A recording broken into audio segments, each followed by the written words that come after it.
in a leak, not a hack, a leak, released by WikiLeaks, not WikiHacks, which was purported initially as Guccifer 2.0's DNC files. We found that the DNC deliberately elevated Trump in order to destroy credulity for the GOP. Their intent was to elevate a Pied Piper candidate that would excite racists, bigots, misogynists, but repulse the general population. It backfired gloriously. In a year of intense populism, with no incumbent and severe hostility towards establishment corporate policy, the DNC decided to throw Bernie Sanders under the bus and elevate a fucking prick to make their establishment warhawk look reasonable. This fear tactic, usually utilized by the GOP, was instead used by the DOC this time. But as progressives generally don't vote out of fear, they try to vote out of optimism and hope and love and hippie bullshit. All that was left on the left was despair from a year and a half of fighting Hillary and her paid online troll militia of unfair elections where millions were kicked off the voting rolls. Millions were kicked off the voting rolls. We're not just talking about in Brooklyn. We're talking about Florida, Pennsylvania, Nevada, Arizona, California, just all across the board. People were just thrown off the voting rolls. They were handed provisional ballots, which then were not counted. But whatever. Yeah, people want to say Hillary won fair and square. She never fucking won shit. That's why she lost the general. Not Russia. Hillary. See, many find themselves as repulsed by the DNC as the GOP, especially after this year. And where the hell was Bernie to stand up for his supporters? Why didn't he say shit about all these people getting kicked off the voting rolls? You think that didn't have an effect on the apathy, the sheer apathy of why all these people just didn't vote? You had a record number of people that were registered to vote this year out of all the past elections, even more than under Obama. There was more people registered to vote, ready to vote. They didn't. They just stayed the fuck home. Or when they did vote, they didn't vote in the general for the presidential part of the ticket. The end result was apathy, sheer apathy from mass disenfranchisement to people on the left, to progressives.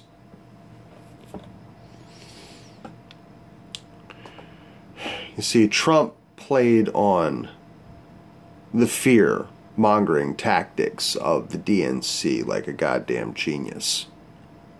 See, something I don't subscribe to is the law of attraction philosophy proposed by Rhonda Burns, pseudoscience, misrepresentation of basic quantum physics and the philosophy of Ralph Waldo Emerson. I do, however, believe in trending effects of group consciousness. Quite simply, mass hysteria and outright hatred was manufactured about Trump. This creates a villain head that the majority of the population feared and loathed. You know, as with any good filtered reality, the human subconscious tends to act in ways that supports our expected reality. Right? Like, You always hear about accidents always happening. You're driving on the road for a long goddamn time and you haven't seen an accident for a while. You're subconscious. Well, let's just say you might just happen to have an accident because your reality expects it. Your fear, your own personal fear, has a way of making you act in stupid fucking ways. Generally speaking, this is what mass hysteria is all about. It's how you play on it. That's how you make people consume themselves in a political landscape. It's literally what Trump did.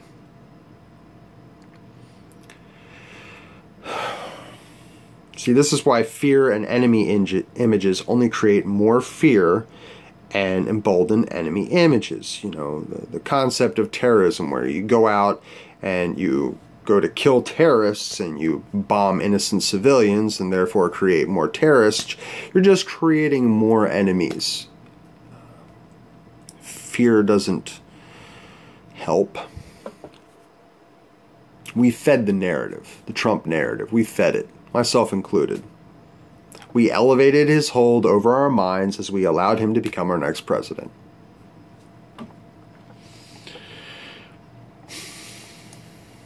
See, Bernie Sanders was a candidate of hope and optimism. He had a vision progressives could get behind, but his supporters were silenced and enraged by that election fraud. And I'm going to drive this point home. It was election fraud. When you take all these people and you kick them off the voting rolls so that their vote is not counted, because you know for a fact that all these newly registered voters are excited to vote for Bernie Sanders. And you, the DNC, do not want Bernie Sanders. You, the DNC, want Hillary Clinton, as we already know by the emails. What do? You kick all these new voters off the rolls. You hand them ballots that will not be counted, provisional ballots that will not be counted. We already know it occurred in Brooklyn. That's the only place that Bernie ever stood up for, probably because it was his hometown. It hurt his personal ego. You know, we know this happened in many more counties and many more states. We were talking about it before it ever happened in Brooklyn. We were screaming about it before it ever happened in Brooklyn. I mean, Bernie supporters were in a state of cognitive dissonance because the truth was suppressed and not even Bernie stood up for them. Of course, the DNC investigated itself and found itself not guilty. You know, just like all the good pigs recently that, well, not just recently, but now we have it on camera. Like all good pigs, killing people of color everywhere, the offender wipes his own slate clean and demoralizes his opposition by patting himself on the back. We stood in anger. Many of us were enraged. And in response, Hillary was doomed by her own campaign. Literally, neither candidate mattered to us anymore. Neither one. Fuck them both. Some of us went to Jill Stein. Some shitheads went to Gary Johnson. I'll never understand libertarian logic. Some stuck with Bernie in an act of futility. Most simply did not vote. They just said fuck it. They stayed home, succumbed to a collective despair, apathy, sheer collective apathy. Like the nothing of the never-ending story, you know. Bitter lips and allowed one of the two candidates that we now hate with an undying passion to take power. It really didn't matter to us. Hillary, Trump, fuck 'em. It gives a fuck, those shitheads. You realize, please, Trump, he believes in the law of attraction, right? This pseudo-scientific concept that is really just based on zero evidence and reality sampling. I mean, it's a philosophy that you can't prove wrong because you can't prove it right. It's the entire concept is a logical fallacy to begin with. Einstein and Bohr debated for years about this subject. Well, let's just say Trump believes in it, and he used that philosophy. But the philosophy only worked to his benefit because he was gaslighting, he was offending, he was shocking you all into hateful complacency. What he may or may not realize is that this use of the subconscious mind, subconscious inaction, it will only net him personal ego. He still maintains a net view in this collective mindset of the people of the United States that he is a worthless piece of shit. He didn't win. He didn't win the popular vote. Most of us didn't vote because we fucking hate both of them. And the ones that did vote, the mass consensus was not for him. He just won because of how this bullshit country is set up. The popular vote doesn't matter. Now, in order to maintain that view, our collective subconscious would do nothing to ensure his success. You understand? We hate him. We think he's a fucking moron. We think he's a goddamn liar, and he's a scam, and he's a con artist. This is what we all believe. So, if he believes that the law of attraction works, then what he's got to realize is he's up against a lot of people that think he ain't gonna succeed. So we're not going to do anything to ensure his success. Subconsciously, consciously, there's going to be a lot of people obstructing him in ways they don't even realize they're going to do. See, he's failed before he's even begun. He's failed even worse than Obama ever could have failed, with all the GOP trying to obstruct him the entire time.